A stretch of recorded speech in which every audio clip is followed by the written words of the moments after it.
Hello everybody, Andy here. How are you doing? I'm doing good, thank you for asking. Make sure you stay hydrated. Okay, what are we doing in today's video? Good question, thank you for asking. In today's video, we are going over all of the rules that you told me, so if it's not on this list, that's your fault for not asking me, that people have been misunderstanding somewhat from Season 2 of Kill Team. Obviously, Season 2 is Into the Dark. I have things, I have props, I have tools that I can explain all of this with. Look, we've got like models, I've also got Into the Dark stuff, we've got vantage points, we've got everything we need to go ahead and let you know what you've been getting wrong. So a while ago I asked for a community, in one of my community posts I asked, you know, what rules are you guys struggling with? Now I had specified, specifically from Season 2 of Kill Team, so I'm going to do those first, but actually a lot of you just asked just generic rules questions as well that you still get wrong after, 2 years. So it makes sense to kind of put those in, but I am going to try and focus on specifically the Season 2 stuff, which mainly means Into the Dark and, yeah, guard and how the doors work. Cool. So with that said, let's not waste any time and let's get straight into it by, of course, saying that if you're subscribed to my channel, I'd like to give you a big double hello. Wow, wasn't that incredibly wholesome? Hey, if you like some wholesomeness in your life, consider liking, subscribing, and leaving a comment right now, because that'd be really cool and awesome of you. I also have a bunch of other stuff. I have a Patreon if you want to check that out. You can. That would be cool. I do like extra unboxings and I give early videos out there. For example, right now, there is a fully edited Worm Cult versus Wormblade battle report up there that patrons are getting early access to before I put it live on my other channel, Full Scale Wargaming. So that might be something you are interested in. Cool. Oh, also, by the way, check out down below now, the top comment, you will see, for a long time, I only had affiliate links for Element Games in the UK. I now also have Wayland Games, and I even in the US have Noble Knights. So if you're going to buy some stuff from them, maybe click my link. That'd be cool, doesn't cost you anything extra. Gives me like a 4% kickback or something like that. Okay, let's get straight into it before my phone that has all of these notes on dies, because it's on 2%, which is mental. Okay, first up, guard. So this is something that people have just... Okay, so guard, a lot of people think it's basically a weird kind of interrupting Overwatch. However, were you aware that it is usable every activation, not just against the person who activated? So you can go on guard and a model B over here makes a move. You don't have to shoot that model, but you still get to perform your interrupting guard action. Now, this is actually very niche. What would happen in this situation for it to occur is that you first, you know what, let's go to the overhead. Let's do something, right? I've got the camera set up. I might as well do something here. Oh, why is this here? Good question. That's because I'm doing a boss battle report on my other channel soon. So let's put these guys out, right? We've got this guy here. He's on guard. This terrain is in the way. Can you tell I'm making this up as I go? Right? You move up here and you could shoot this guy here, right? But instead of shooting him, you choose to go on guard. Then this guy moves because you think he's going to move around here and give you a shot. That's why you chose to guard instead of shoot here. So you've guarded, he moves, you can take your guard action against the guy you wanted to shoot instead of the only target you had access to. It's also a bit of a threat. But then if this guy doesn't move there, let's say he's here and he instead moves this way, you can say, okay, I'm still going to interrupt your action to shoot this original target that I could have shot but did not. There you go. Guard. Super weird, right? That is how it's worded. Don't at me. I agree it's odd. I can't, yeah, it's odd. Necron reanimation protocol. So this was a, yeah, okay. So this is Hyrotech Circle. Okay, I'm not talking about Tomb World. This is just Hyrotech Circle. You crack that bad boy open, it's like a whole page of rules and wording and verbiage. And if you read it in a really particular way, it does make sense. However, and I've got to throw this out there, everybody that I saw that had a preview copy got reanimation protocols wrong. Me, obviously, others too. Nobody said it actually correct. on day one. Obviously, when we then had the melting pot of ideas, you know, the marketplace of ideas, if you will, came together and said, yeah, that's not how that works. We figured it out, but my gosh, it took a bit of learning, I'll tell you that much. So basically, reanimation protocols is worded very, very strangely. It's not intuitive at all. It's worded as if you would be able to reanimate immediately. However, basically, reanimation, forget reanimation protocols. Reanimation protocols is the rule. The name of the rule. Really, think of it this way. It's a checkbox. Are you able to reanimate? Yes or no? You can choose to reanimate things either by using your medic or by using a strap ploy, which is free, or an additional way if you take the Technomancer, okay? That's the only ways. Everybody has access to reanimation protocols within the Necrons. However, to have the checkbox for reanimate ticked, you have to play one of those ploys. Your whole team does not get to reanimate. And then when you have the box for reanimate checked, you then read the rule. And that is how you realize that even though it says in plain English in the text, you can now reanimate, it doesn't mean you can now reanimate. It means you can use the reanimation protocols rule, which means you reanimate at the start of the next turn. There you go. Very obtuse, but we figured it out. It does make sense. It's just a little bit confusing in the way they chose to word it. All right. I've just got wolves and line of sight. All right, well, this will be the next half hour. How can we do this? So, for this is nice and easy, okay? This is real simple, boys and girls and others. Let's go to the overhead. This is our little Into the Dark board. Where are we going? Here we go. So I actually really like Into the Dark for this because it's very simple. You've got this here. Is that going to work? No. Hold on. Can I do anything? Yes. Okay. Here we go. This is our little corner. Now notice that your walls fit on this grid. This is an actual grid that has a purpose. We put him here. We put him here. Cool. Nice and simple, nice and easy. These two can obviously see each other. Nobody's questioning that. They're right there. Now, we also know, because we're not crazy, that, for example, if this guy's here, hiding just around this pillar, doesn't matter. We know that walls are played as if this is just a completely straight face, okay? Easy. So that's fine. We're all aware of that. Now, where does it get weird? It gets weird when we have he's here, okay, clearly just in the open. At what point can this guy shoot this guy? Where does that flip over? Because this is heavy, so if I'm within 1 inch, can I make that shot? It's actually very simple. You don't overcomplicate it. You are playing on a grid.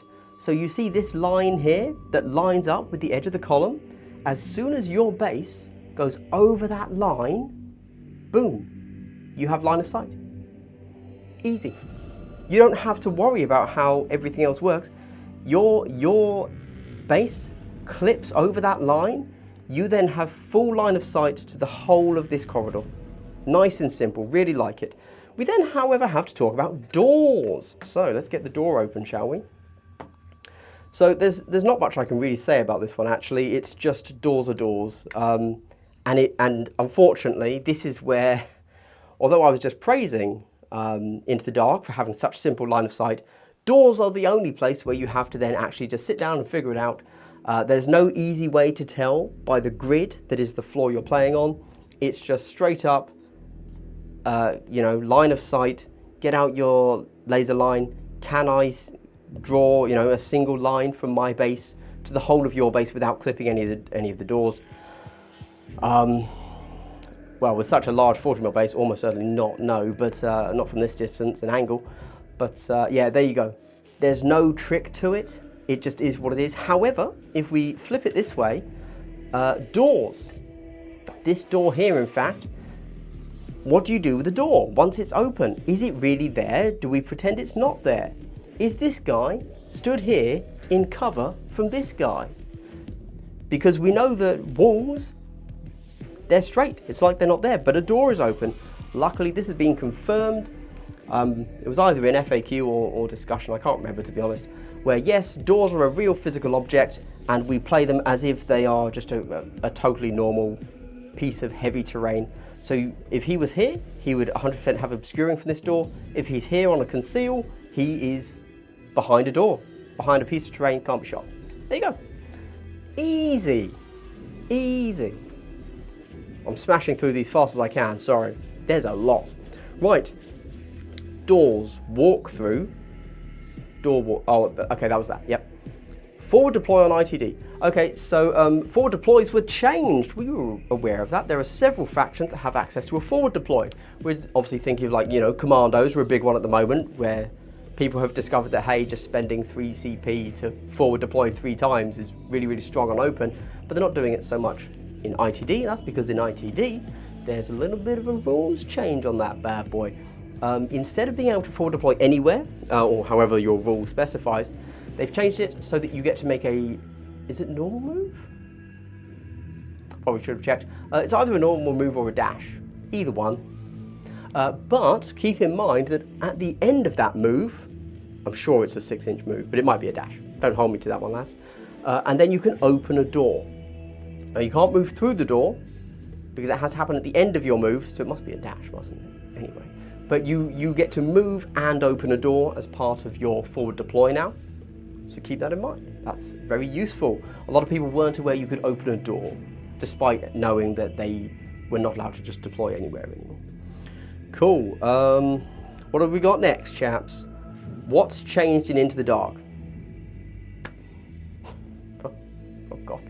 Line of sight, primarily. Yeah. Also, you know what? I think it comes up in a second, the next thing that changed on Into the Dark.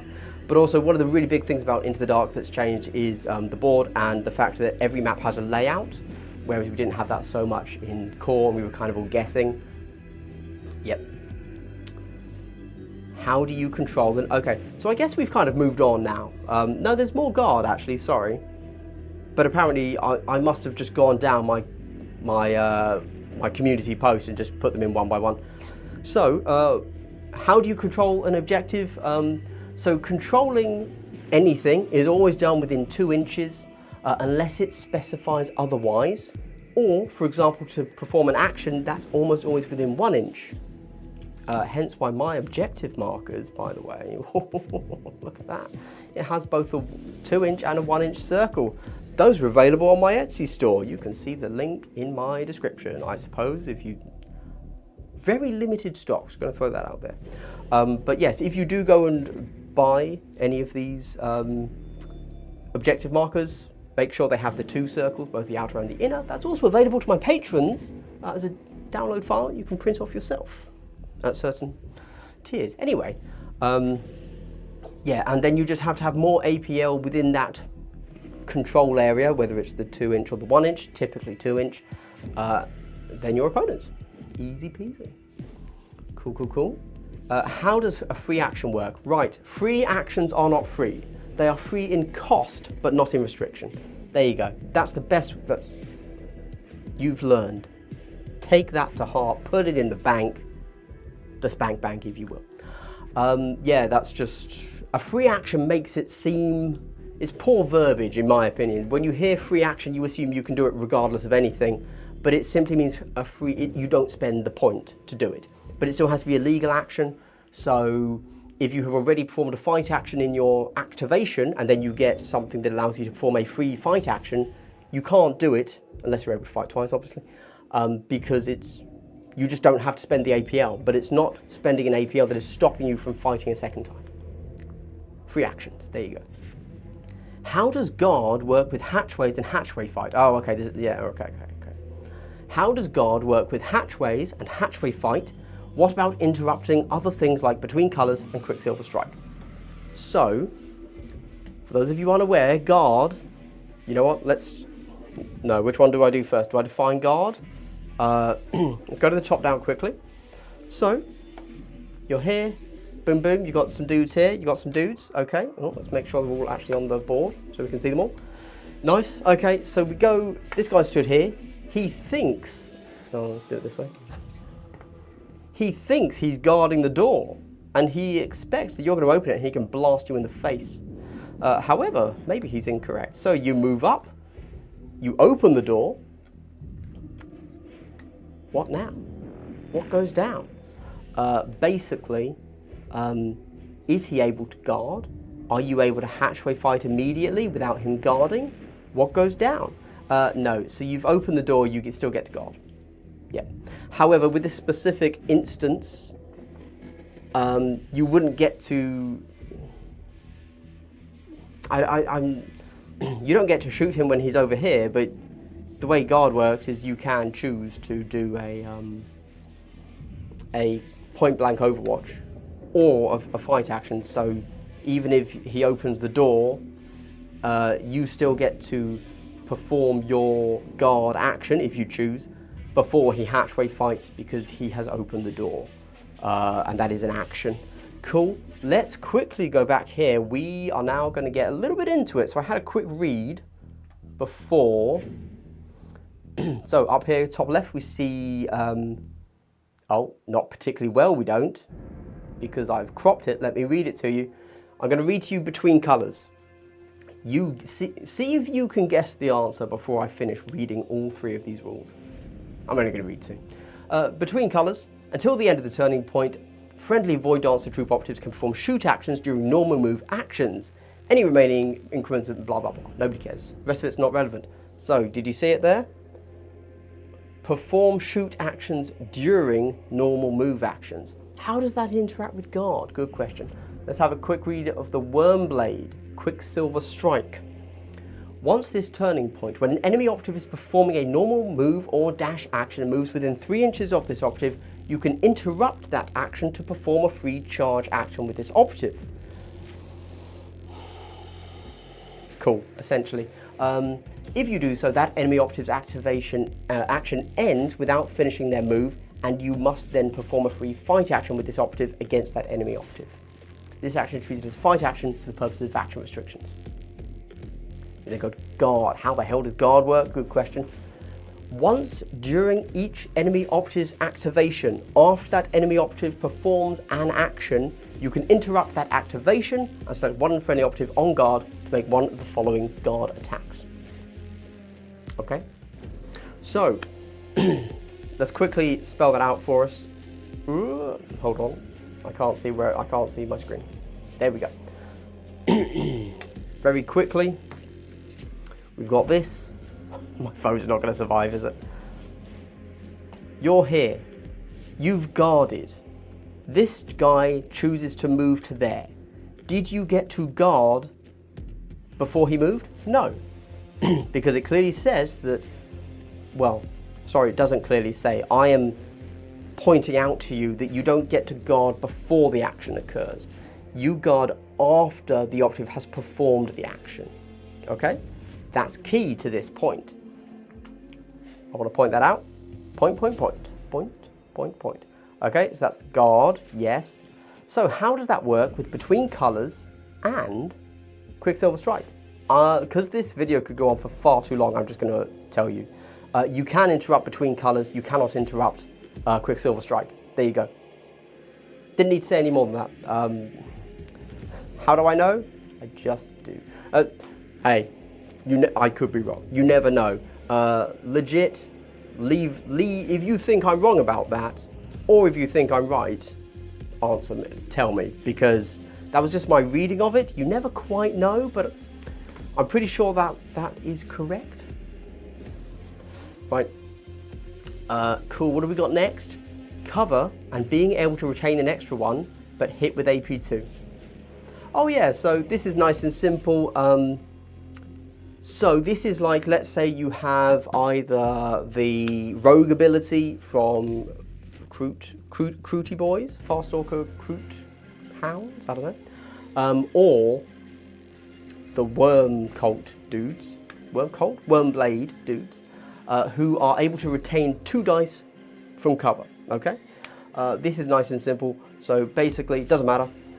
You are able to retain dice, but you are only able to retain dice that you have. If they've been removed because of AP2, you don't have the dice to retain, but you can still retain 1 if you want to.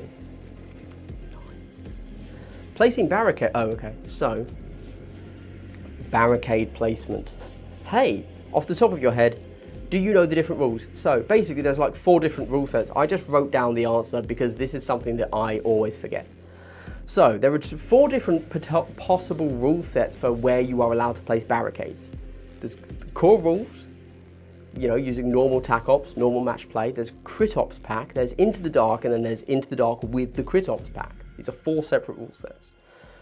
Core rules, match play, you place within 6 inches of your deployment zone, drop zone, sorry. Crit ops, match play, open, also within 6 inches of your drop zone. Into the dark, normal, not crit ops, is within 6 inches of your drop zone. Into the dark, crit ops is your territory. Territory is your half of the board, just to clarify. However, when you pick a bonus barricade, you know, for your scouting step, that's in your territory as long as you're using crit ops rules. Doesn't matter if you're open or into the dark. But if you're using the core tac ops, it's still within 6 inches. There you go.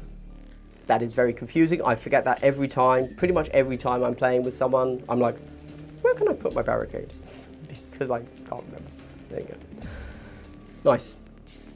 Now, what have I got here? Parry a crit with 2 normals in shooting, but not in melee. Okay.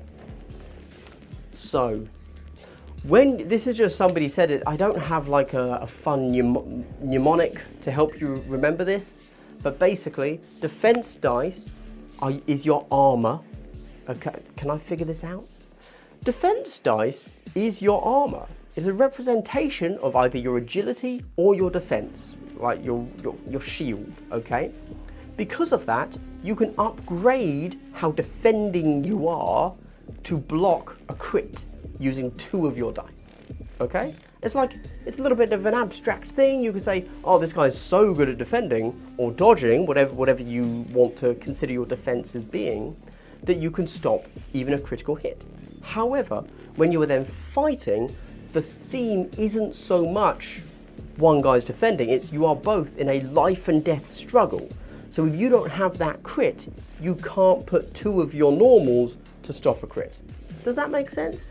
Perhaps in a more mechanical sense, a good way to remember it is that in shooting, you're doing things separately, right?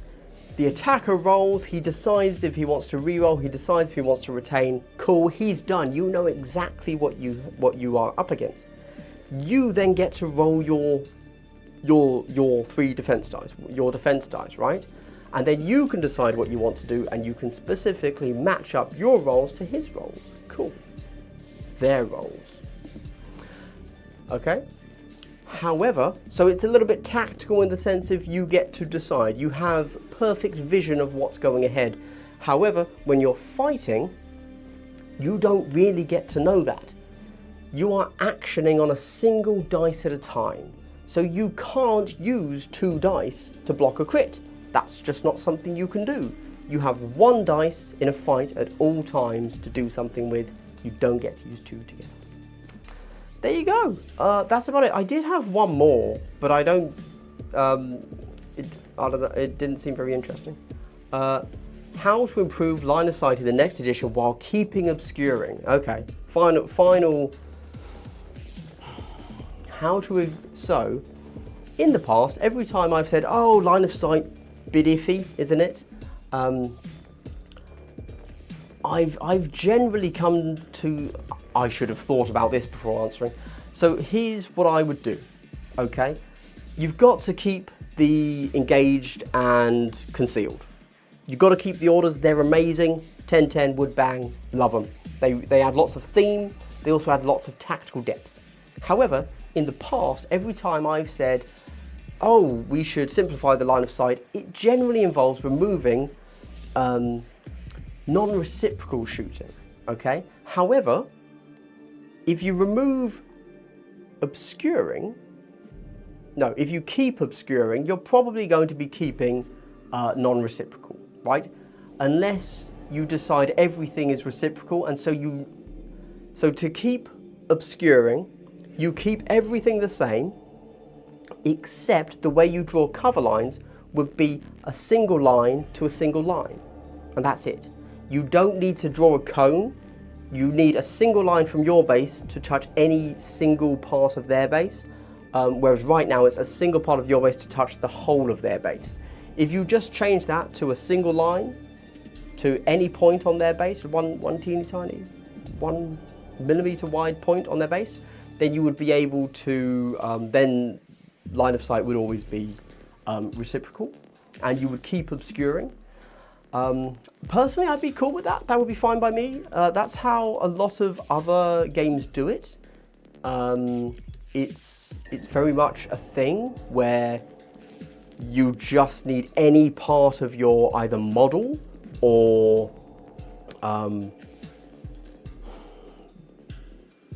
base or your volume or whatever. I mean, for example, at the moment I'm building up some War Machine, and it's all about volumes. So it doesn't really matter if you have like bits of your model hanging over your base. You have a predefined volume. It's the same for Infinity, for example. And if any part of your volume can see any part of the enemy volume, that's fine. As soon as you say, for example, as soon as you say from the head, for example, even visibility, you can make that become a non-reciprocal thing. So, as soon as you say, I want to see from his head to any part of your body, well, okay, you can easily end up in a situation where this wall is blocking your head, but you can see his arm, right? His arm can't see you, but you see his arm, therefore you can shoot. As soon as you make it one-sided has to see, as soon as you make it one side has to do a thing, and it's not the same as the other side, then you end up with potential non-reciprocal situations, which is fine. Like, I don't think it's the worst thing in the world. I think it's okay. I think it's very frustrating on Into the Dark. But GW has to decide if they want to keep that as a rule or if they're okay with losing it and all that good stuff. But non-reciprocal is very easy to get rid of. Obscuring, very easy to keep and also remove or keep non-reciprocal. And it can all be worded much better. I think that cover lines are where things get tripped up. If I'm honest, I think not that, you know, hey, look, lots of people complain about the last edition of Kill Team, right? And sure, I'm willing to agree that in general it was a worse game. But it was a very simple line of sight. It was, can you draw visibility from your head to any part of their body that isn't their weapon? Yes, you can shoot them. Cool. There were never disagreements. Like, there were never arguments. It was just like, oh yeah, I see you. And then the other person would just say, really? Oh yeah, no, you can. Clearly, you can obviously see me. Yeah. I understand why they might have wanted to move away from that, but cover lines probably, although a very interesting system, probably ultimately weren't the smoothest system, and I think that that's been proven by the fact that it's 2 years in and we still get questions about how line of sight works. Go to Reddit right now, or Facebook, either one, whichever one you prefer, and just look at the first, I don't know, two pages. There will be a line of sight question. There you go. There was one today. So, it needs a bit of work, that's all I'm saying. It needs a bit of work. Okay, everybody, if you made it to the end of the video, I'd like to give you a big triple hello. Wow, wasn't that triple hello super wholesome? Well, guys, hey, man, isn't it fun to just sometimes do a rules video? You know, no drama, no news, just rules, baby. Love it. Hey, if you like rules videos, consider liking, subscribing, leaving a comment right now if you've somehow made it to the end of the video and haven't done that already. Am I right? Also, let me know your hard, dramatic stance about whether or not I was right about can guard interrupt that Quicksilver Strike thing, because that was just my interpretation of the rules, you know. Hey, if you like what I'm doing here, consider checking me out on Patreon. I do things as mentioned, there is a battle report up right now that is not up for anybody else at the moment.